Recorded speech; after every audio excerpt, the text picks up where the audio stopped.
কুমিল্লায় বন্যা কবলিত বিভিন্ন উপজেলার পানি কমতে শুরু করায় রুগ্ন চিত্র ফুটে উঠছে।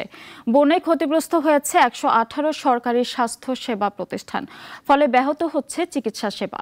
যতই দিন যাচ্ছে বাড়ছে স্বাস্থ্য ঝুঁকি। দেলার হোসেন আকাইদের রিপোর্ট জানাচ্ছেন সিরাজুমণি শুভ। স্মরণকালের ভয়াবহ বন্যার কবলে পড়া কুমিল্লার বিভিন্ন উপজেলার পানি কমতে শুরু করায় পরিস্থিতি উন্নতির দিকে যাচ্ছে। তবে পিছু ছাড়েনি দুর্ভোগ। পানিবাহিত নানান রোগবালাই নিয়ে হাসপাতালে ছুটছে মানুষ, কিন্তু বন্যার আঘাতে রুগ্ন দশা স্বাস্থ্যসেবার।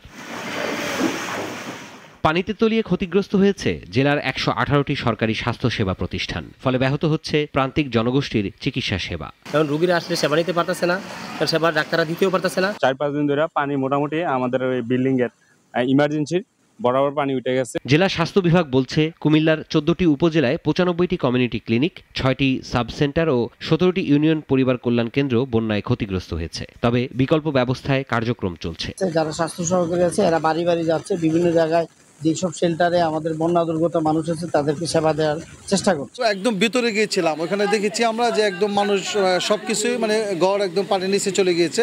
ওখানে আমরা যেখানে সেবা দিয়েছি, যে গড়টা ওই গড়টার মধ্যে হাঁটু পানিতে আমরা এতক্ষণ সেবা দিয়েছি।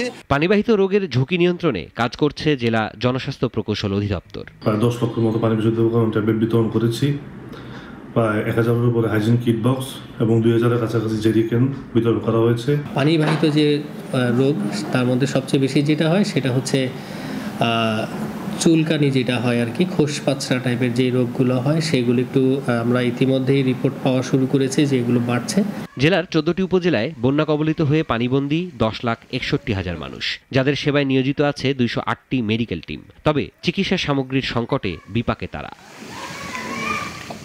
সিরাজুমণি শুভ, নাগরিক। ২৫০টিরও বেশি ডিজাইন অপশন নিয়ে ওয়ালটন স্মার্ট ফ্রিজ, বোঝে আপনার প্রয়োজন।